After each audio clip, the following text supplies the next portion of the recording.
Hola, bienvenidos a Intipedia. Hoy te presentaremos el primer tema de la enciclopedia, un recorrido por la historia de la criptografía desde sus inicios hasta la Primera Guerra Mundial. Acompáñanos.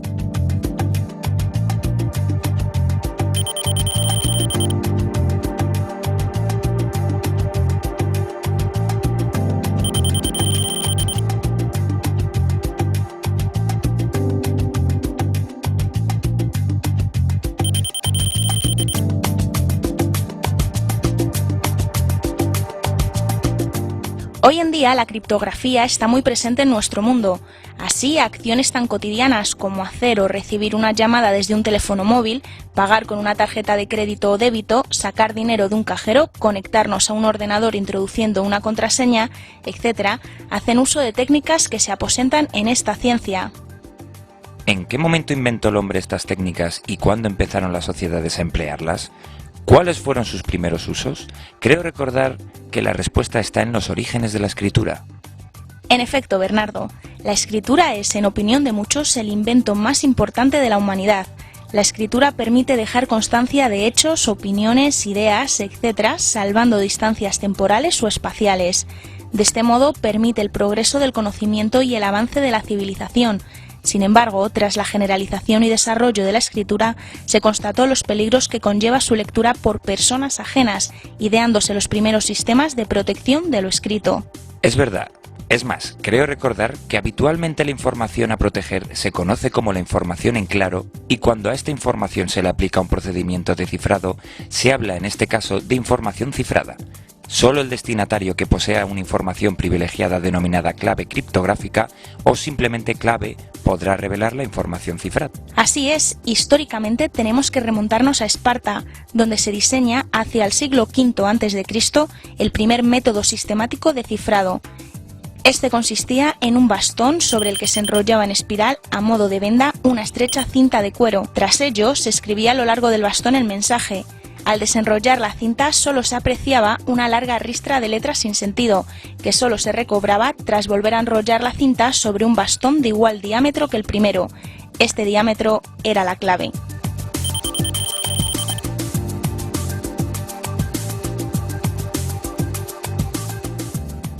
El método conocido como escítala lacedemonia era usado para comunicaciones entre responsables del gobierno de Esparta y sus generales. No obstante, debemos esperar aún unos siglos para encontrar el método más popular de la antigüedad clásica, el método César, conocido así por ser utilizado por Julio César. Consistía en sustituir cada letra del escrito, sin cambiar su lugar en el mismo, por aquella situada 3 posiciones por delante en el alfabeto. Es decir, cambiar todas las A's por D's, todas las B's por E's, etc., hasta llegar al final del alfabeto, donde la X, Y y Z se cambian respectivamente por la A, B y C. Estos métodos, la escítala y el César, ilustran los dos grandes grupos de método de cifrado existentes, la transposición y sustitución. Mediante las técnicas de transposición, las letras del texto en claro intercambian sus posiciones según un cierto patrón, de modo que en el texto cifrado aparecen las mismas letras, pero con sus posiciones permutadas. Los métodos que siguen este esquema se denominan de transposición o permutación, y un ejemplo es la escítala lacedemonia que hemos visto. Por el contrario, las técnicas de sustitución hacen que las letras mantengan sus posiciones en el texto, pero cambian su apariencia, siendo sustituidas cada una de ellas por otra letra, por un número o por un símbolo cualquiera. Si a cada letra en claro solo le corresponde un único símbolo cifrado, el método se llama monoalfabeto. Este es el caso del método César. Ya veo, pero hoy en día este método no es recomendado, ¿no? Este método es completamente inseguro. La respuesta se encuentra en la ciencia del criptoanálisis. Perdón, Alicia, no entiendo. ¿Qué es eso de criptoanálisis? Te explico. A lo largo de la historia, numerosas personas han intentado revelar los secretos protegidos sin conocimiento de la clave que los protege. Esta disciplina se denomina criptoanálisis y criptoanalistas a sus practicantes. El conjunto de la criptografía y el criptoanálisis es lo que se conoce hoy en día como la ciencia de la criptología. Realmente, tras la caída del Imperio Romano y hasta el Renacimiento, la criptología solo registró avances significativos en los califatos islámicos, singularmente el abasí. En su capital, Bagdad, nace en el siglo IX después de Cristo el moderno criptoanálisis, a partir del descubrimiento de que cada lengua tiene una frecuencia característica de aparición de sus letras. Así, bastaba con contar el número de veces que aparecía cada símbolo, letra o número en un texto cifrado para saber realmente cuál era la letra subyacente, independientemente de su apariencia. Ya entiendo por qué se dice que la cifra monoalfabética es insegura.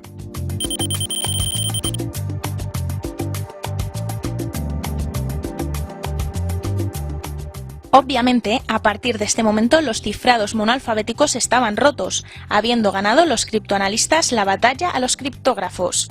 Naturalmente, los criptógrafos no podían prescindir de los métodos de sustitución, relegando toda la criptografía a la transposición, de modo que se desarrollaron los métodos polialfabéticos. Entonces, ¿se podría hacer un mecanismo criptográfico más seguro si se utilizan muchos alfabetos diferentes para enmascarar la frecuencia de aparición de estas letras? Exacto, y no es tan difícil. En los métodos polialfabéticos, cada vez que aparece una letra en claro, se escoge un carácter cifrado, sea otra letra, número o símbolo arbitrario, de entre un conjunto finito de ellos. Así, a una letra en claro, pongamos la A, unas veces será sustituida por la X, pero otras veces lo será por la Y o por el número 10, todo siguiendo un estricto patrón para que no haya ambigüedades a la hora de descifrar. Por consiguiente, el conteo del número de veces que aparece cada símbolo cifrado no aportará ningún conocimiento al criptoanalista.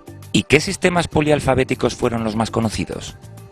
Los métodos que siguen este esquema fueron ideados por una de las figuras más notorias del Renacimiento, Leone Battista Alberti, inventor del primer artificio de cifrado, el cifrado de disco. Consistía en dos coronas circulares concéntricas. La interior llevaba grabado el alfabeto cifrado y era fija.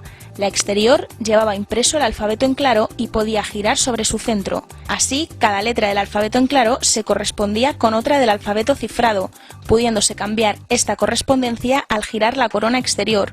Por tanto, se trataba de un método polialfabético. Otro sistema muy popular fue el creado por Blaise de Vigenère, basado en una tabla en la que se leía la letra de intersección del texto en claro con una clave que indicaba qué alfabeto se usaba.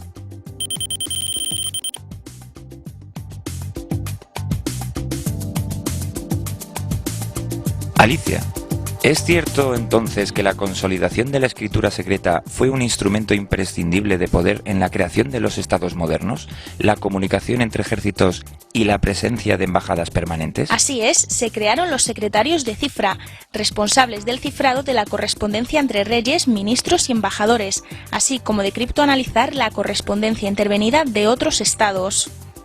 Por ejemplo, en España, el primer secretario de cifra conocido es Pérez de Almanzán, nombrado por los reyes católicos, pero es Felipe II quien renueva y da un gran impulso a las técnicas de cifrado, poniéndolas bajo la responsabilidad del secretario de cifra, don Luis Valle de la Cerda. Establece la cifra general para la comunicación entre él mismo, sus secretarios, sus embajadores y altos militares, y la cifra particular para las comunicaciones más confidenciales entre él y alguno de los anteriores dignatarios. Además, por seguridad, cambiaba frecuentemente todas estas cifras. ¿Y en otros países también utilizaban estos mecanismos de protección? Claro que sí, lo mismo ocurrió con los restantes reinos europeos. Así, Walsingham con Isabel I de Inglaterra y Vieté con Enrique III y Enrique IV en Francia hicieron de la criptología una materia imprescindible en las cortes y embajadas europeas. Sé que hubo alguna máquina de cifrar muy famosa. ¿Cuándo comienzan a aparecer las máquinas de cifrar? Aunque la criptología siguió avanzando durante el resto de la Edad Moderna y contemporánea, hay que esperar al siglo XX para presenciar progresos sustanciales en las técnicas de cifrado. En efecto, este es el siglo de las máquinas, acaparando una de ellas, la casi mítica Enigma, la mayor parte de cuantas máquinas han existido y existen en la actualidad. Enigma fue una máquina de cifrado patentada por Arthur Servius en 1918 y adoptada por el ejército alemán en 1923, quien llegó a tener varios millares de ella durante la Segunda Guerra Mundial, en la que jugó un papel esencial. Eso me suena.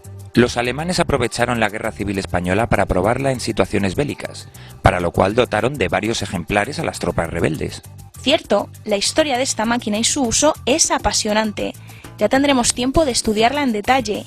De hecho, es precisamente después de la Segunda Guerra Mundial cuando se producirán los avances teóricos más significativos de la historia de la criptología.